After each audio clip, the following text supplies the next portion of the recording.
पर प्लांट आपको मिनिमम 60 से 70 रुपया अगर आप डालते हो कॉस्टिंग, तो ये आपको 1 साल के अंदर मतलब 12-13 महीने के अंदर आपको मिनिमम 600 से 700 रुपया पर प्लांट देता है। अगर आप प्लानिंग ऐसा करोगे कि आपका जो हार्वेस्टिंग मतलब जो कटिंग टाइम है वो आपका जनवरी मतलब ठंड में, और ठंड में पपीता जो रहता है वो मार्केट के अंदर ज़्यादा पैसा देता है। ये मेल है, मेल फ्लावर, और ये फीमेल फ्लावर, इसमें पॉलिनेशन होता है और उसके बाद में ये मेल फ्लावर जो है वो झड़ जाता है और इसके अंदर से आपको पपीता निकलेगा। जो स्टीम है उसको उसकी साइज आप बढ़िया करो तो उसके लिए आपको फास्फोरस और पोटास की मात्रा जो रहती है उसका करना हर महीने। ठीक है सर, इसकी एज के हिसाब से इसके माइक्रो न्यूट्रिएंट्स हो गए, एनपीके हो गए, चेंज होता रहता है। भाइयों, दुनिया में पपीते की खेती इंडिया में सबसे ज़्यादा की जाती है। अगर परसेंटेज की बात करें तो टोटल जितनी भी प्रोडक्शन होती है पपीते की दुनिया में 43% इंडिया में है। तो आज मैं आया हुआ हूँ गुजरात के बनासकांठा ज़िले में। यहाँ पे पालनपुर तालुका है, वहाँ के एक गाँव में है। यहाँ पे दोस्तों टोटल 33 एकड़ का एक प्लॉट है पपीते का और इसमें 38,000 प्लांट्स लगे हुए हैं पपीते की। यहाँ के फार्मर पपीते की खेती बहुत ज़्यादा करते हैं। आज की वीडियो में मैं आपको मिलाने वाला हूँ एग्रोनॉमिस्ट मितेश पंचाल जी से, जो कि पिछले 18-20 सालों से पपीते की खेती के साथ जुड़े हुए हैं। हम उनसे हर छोटी से छोटी बात को जानेंगे, जैसे कि इसको कितनी दूरी पे लगाना चाहिए, कौन सी वैरायटी लगानी चाहिए पपीते की, एक प्लांट से कितना पैसा कमाया जा सकता है दोस्तों, कितना उसके ऊपर खर्चा आ जाता है। सर नमस्कार, वीडियो में आपका स्वागत है। नमस्कार। तो थोड़ा आप पपाया की फार्मिंग के बारे में पहले बताइए और अपना एक छोटा सा इंट्रोडक्शन दीजिए। मेरा नाम मितेश पंचाल है और मैं उत्तर गुजरात मतलब बोले जो सर ने कि जो बनासकांठा जिला है वहाँ से ही हूँ।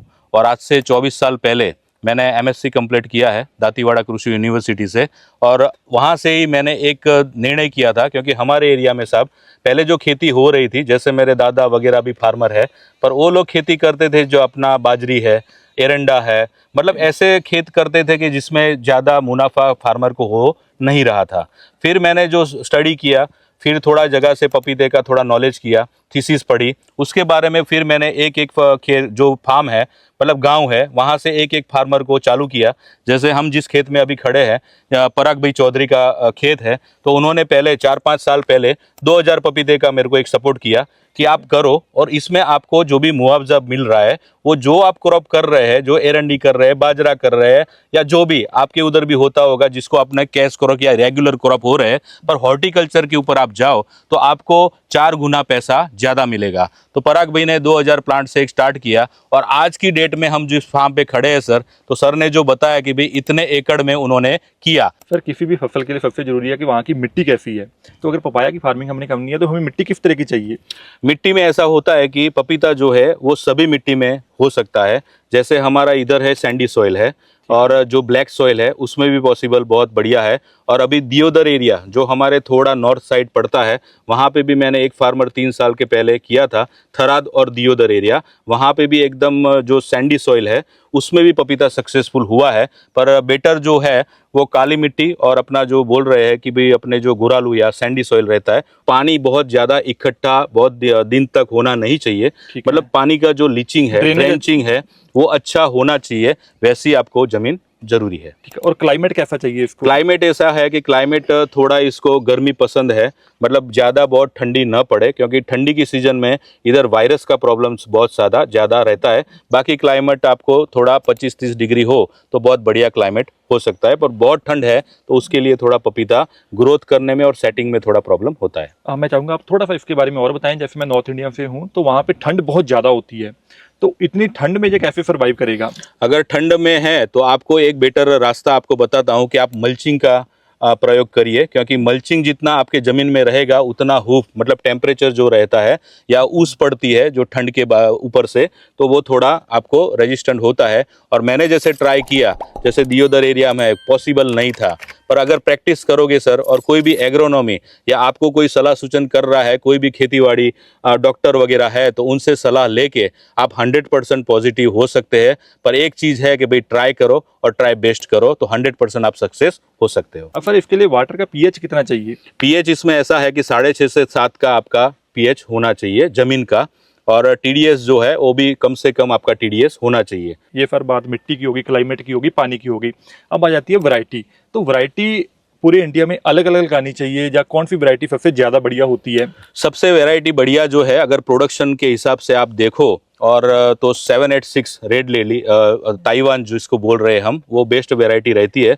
पर अभी नया नया जो भी अपना ब्रीडर है वो ब्रीडर अच्छे अच्छे ला रहे हैं कि भाई शॉर्ट टाइम में आपका सेटिंग नीचे से ऊपर तक अच्छा सा आप देख रहे हो।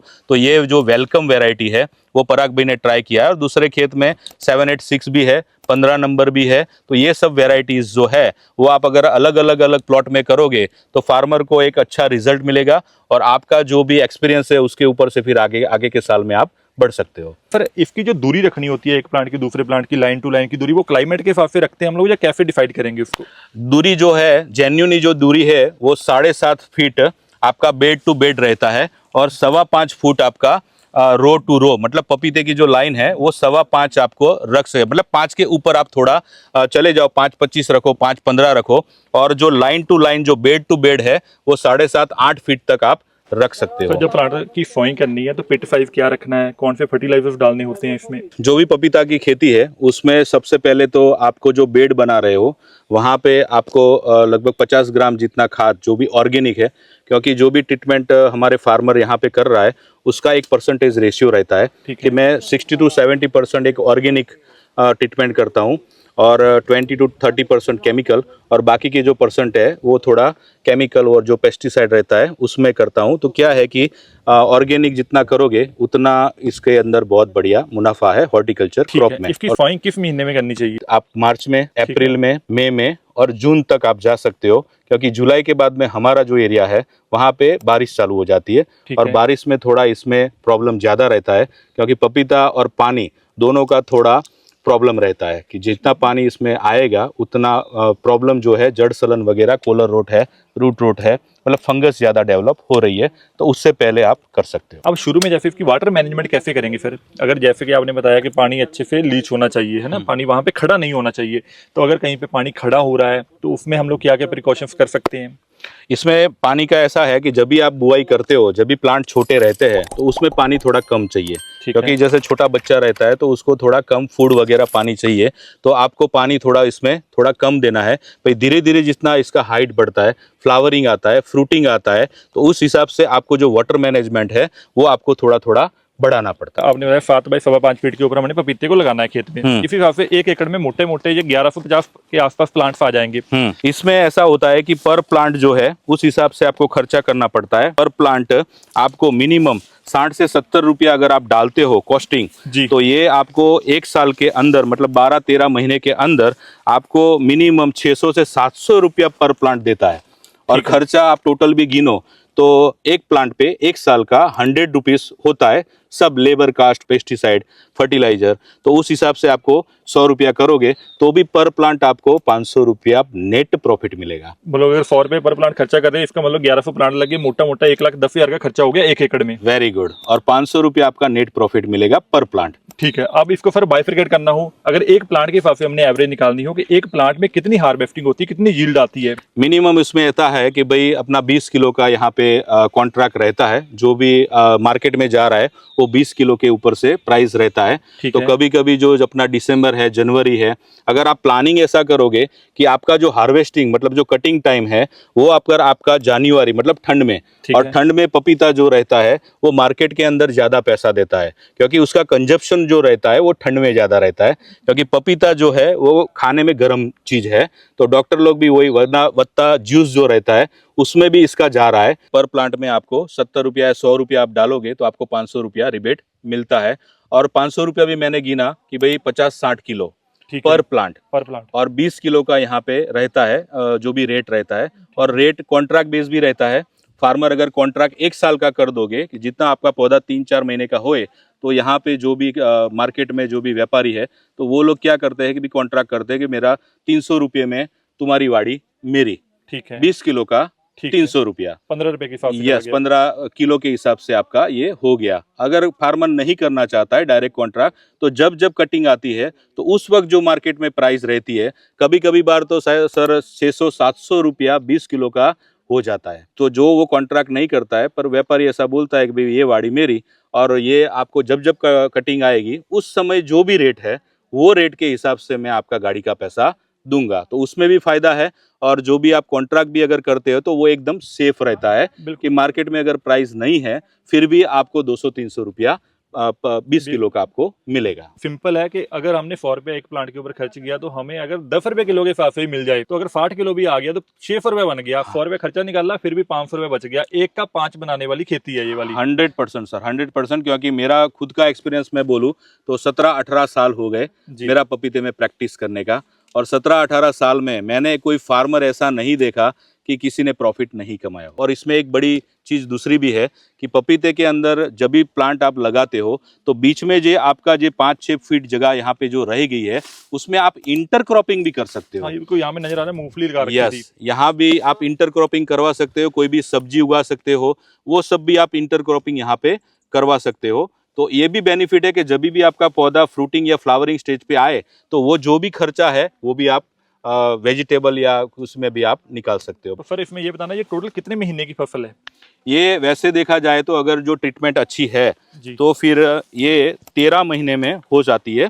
और ज़्यादा अगर आपकी ट्रीटमेंट बढ़िया है, प्लांट अगर हेल्दी रहते हैं जी। तो ये आपको 2 साल तक भी आपको प्रॉफिट दे सकती है। जो कटिंग पहला हो रहता है वो 7 से 8 महीने में पहली कटिंग चालू होता है, फिर दर 7 दिन, 8 दिन, 10 दिन में कटिंग रेगुलरली इसका चालू रहता है। जैसे यहाँ पे फ्रूटिंग आ चुकी है, अभी हाँ। हमने अप्रैल में लगाया तो और हम लोग आज 1 अगस्त को यहाँ पे खड़े हैं तो ये फ्रूटिंग आनी शुरू हो गई। हाँ, ये जो है फ्रूटिंग अभी इसका हो गया है 4 महीना, 3.5-4 महीना। ठीक है। अभी 3 महीना और होएगा तो नीचे के जो 3-4 फल है उसका कटिंग वो चालू कर देंगे। और जैसे उसके बाद में कटिंग रेगुलर 7-8 दिन में रेगुलर आपका लगभग 4-5 महीने रेगुलर चालू रहेगा। ठीक है, मतलब ये कह सकते हैं ये वाली होगी अप्रोक्सीमेटली हमारी नवंबर का फल हो गया, ये आगे उसके बाद दिसंबर का हो गया, हाँ। जनवरी का हो गया, फरवरी का हो गया, फिर प्लांट बढ़ता जाएगा, नीचे पे खत्म होता चला जाएगा। सर थोड़ा सा अब इसकी बीमारियों के बारे में बताइए कि इसमें कौन सी बीमारियां आती हैं, उनका क्या उपाय करना है? इसमें मेन चीज जो है वो जड़ सलन, मतलब जो मैंने पहले आपको बोला था कि बारिश और पानी जो नीचे जाता है उसमें आपको बहुत संभालना पड़ता है। अभी ये खेत भी थोड़ा तैयार होने जा रहा है क्योंकि बारिश की सीजन अभी चालू है, इसीलिए आपको बीच में थोड़ा ये दिख रहा है जो भी घास है। पर इसमें जो मेन बीमारियां है वो 3 बीमारियां मेन रहती है कि भाई आपको जो जड़ सलन है जो पानी की वजह से हो रहा है, रूट रोट है, कोलर रोट है, मतलब उसमें आपको थोड़ा ध्यान रखना है। उसके बाद में जो बीमारी है इसके अंदर वो है वायरस की बीमारी। तो वायरस जैसा कोई भी पौधा आपको अगर एक आध दिखता है 2-3 महीने के अंदर तो उसको आपको उखाड़ के फेंक के आपको अपने खेत से दूरी रखना है। और जितना बने उतना जो भी सीडलिंग आप ले रहे हो वो एकदम वायरस फ्री सीडलिंग अगर होगा तो बहुत बढ़िया रहेगा। तो ये सारे फीमेल प्लांट्स आ गए, फ्लावरिंग आ रखी है, तो फीमेल्स के बाद मेल कितने रखने चाहिए हमें? इसमें मेल और फीमेल ऐसा नहीं होता है क्योंकि ये हाइपोजेनेटिक का प्लांट रहता है। अच्छा। क्योंकि एक ही प्लांट में इसमें मेल फ्लावर भी आते हैं और फीमेल फ्लावर भी आते हैं। ये जो फ्लावर है वो मेल फ्लावर है और ये जो है उसके ऐसा दिख रहे हैं वो फीमेल है। ये मेल है, ये मेल है, मेल फ्लावर, और ये फीमेल फ्लावर। इसमें पॉलिनेशन होता है और उसके बाद में ये मेल फ्लावर जो है वो झड़ जाता है और इसके अंदर से आपको पपीता निकलेगा। फल की हार्वेस्टिंग करनी है हमें फ्रूटिंग की, तो साइज क्या लेना होता है? साइज मिनिमम यहाँ पे क्या है कि 400 ग्राम जितना साइज अगर होता है तो मार्केट में अच्छा जाता है और ये एकदम सिंपली 400 ग्राम इजीली हो जाता है। पर नीचे नीचे जितना 2, 3, 4, 5 कटिंग हो जाएंगे वो आपका मे बी 1.5 किलो 2 किलो का भी फल हो सकता है। और एक बात चीज़ आपको बढ़िया बता दूं कि जितना आप फार्मर या किसान मित्र जो है जितनी इसकी जो हम थर्ड स्टीम बोलते हैं, जिसकी जो थर्ड रहती है वो थर्ड जितना आपका उसमें ट्रीटमेंट करोगे, मतलब थर्ड की जितनी चौड़ाई रहेगी उतना माल बढ़िया बैठेगा। क्योंकि एक सिंपल थ्योरी है, जो पतला आदमी रहता है उसको अगर हम 200 किलो का अगर कट्टा या कुछ भी माल दोगे तो वो आगे चल नहीं पाएगा। तो ये एक बोल रहे हैं ना कि जो अपने कुदरती बोलते हैं या नेचुरली बोलते हैं, तो आप सभी को यही सलाह है कि आपकी जितनी जड़ जो स्टीम है उसको उसकी साइज आप बढ़िया करो। तो उसके लिए आपको फास्फोरस और पोटास की मात्रा जो रहती है उसका करना हर महीने।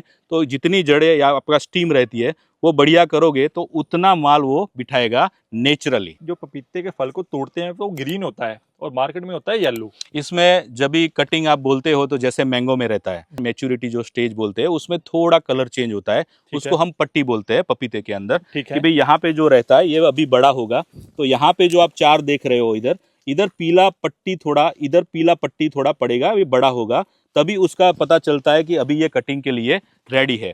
और मार्केट के में हर पट्टी का माल जाता है, तो 2 पट्टी का जाता है, 3 पट्टी का जाता है और 4 पट्टी का जाता है। ठीक है। मतलब जिस हिसाब से आगे मार्केट में जो व्यापारी जो है कर रहा है, उस हिसाब से अगर खाने में है तो 3 पट्टी का चलता है। बाकी ये दवाइयाँ है या टूटी फूटी है, उसमें 1 पट्टी या 2 पट्टी का माल भी जाता है। मतलब पीलापन की एक लाइटली आपको दिखाएगा शाइनिंग, तो वो प्लांट बोलेगा कि अब मुझे ये तोड़ने के लिए रेडी है। और जब हमने इसकी पूरी हार्वेस्टिंग ले ली, बाद में इसको इसी तरह खेत में डाल देंगे खाद के लिए, 100% ये बहुत बढ़िया आपका क्वेश्चन है।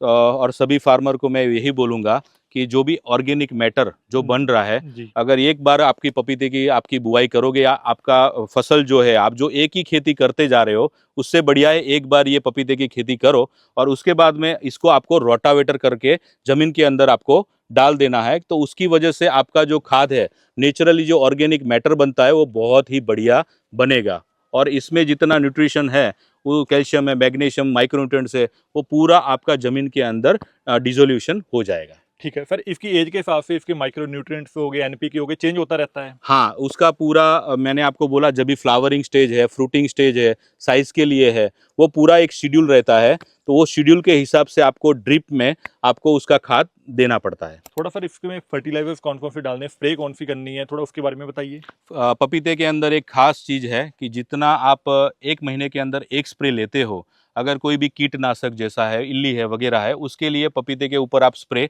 फंगीसाइड है, उसके लिए भी आप स्प्रे करना। क्योंकि जितने आप स्प्रे रखोगे, उतना मैंने जो टाइमिंग बोला कि भाई पपीता 1 साल भी खड़ा रहता है और 1.5-2 साल भी खड़ा रहता है। तो अगर आपको 1.5-2 साल तक भी खड़ा रखना है, तो एक रिक्वेस्ट है सभी फार्मर को, उस 1 महीने में 1 आधा स्प्रे, बायोलॉजिकल स्प्रे करो, कोई भी रहता है वर्टिसिलियम है वगैरह, या केमिकल भी करो, तो उसका जो लाइफ टाइम है और वायरस जो आ रहा है जिसमें ये खतरनाक बीमारी है, येलो वेन मोसेक है, लीफ कर्ल वायरस है, तो उससे आप बच सकोगे। तो स्प्रे का एक थोड़ा ऊपर पपीते के अंदर रखना और माइक्रोन्यूट्रिएंट का भी आप स्प्रे उसके साथ में रहना। मतलब जितना इम्यूनिटी रहेगा प्लांट में, उतना वो ज़्यादा आपको पैसा कमा के दे सकता है। सर आपने बहुत ही अच्छी जानकारी दी, इसके लिए आपका धन्यवाद। थैंक यू वेरी आप मच सर। किसानों को कुछ कहना चाहेंगे जो कोई पहली बार फार्मिंग करना चाहते हैं? किसानों पपाया को एक ही बात मैं बताना चाहता हूँ, जैसे मैंने पहले भी आपको बताया है कि भाई 17-18 साल से मैं पपीते में एक ट्राई कर रहा हूँ कि भाई सभी किसाने, जैसे हमारा एरिया जैसे अभी डेवलप हो गया है कि भाई आज जब हमने शुरुआत किया था तब एक ही फार्मर था। आज ऐसा है सर कि 10 साल के बाद में हज़ारों फार्मर है जो पपीते की खेती और क्रॉप भी चेंज करते हैं अपने प्लॉट के अंदर। तो आपके एरिया में जो क्रॉप हो रहा है उसका रोटेशन भी करो, तो जैसे जो रोग वगैरह आता है वो नहीं आए। और किसान मित्रों, ये हॉर्टिकल्चर क्रॉप जैसा है, तो आपका 100% मैं श्योर बोलता हूँ कि अगर आप पपीते करोगे तो आपका पॉकेट कभी खाली होगा नहीं। जय हिंद, जय भारत। इस वीडियो को दूसरे किसान दोस्तों को शेयर जरूर करना ताकि उनको भी ऐसी जानकारी मिल सके। वीडियो देखने के लिए आप सभी लोगों का बहुत बहुत धन्यवाद। सभी को नमस्कार।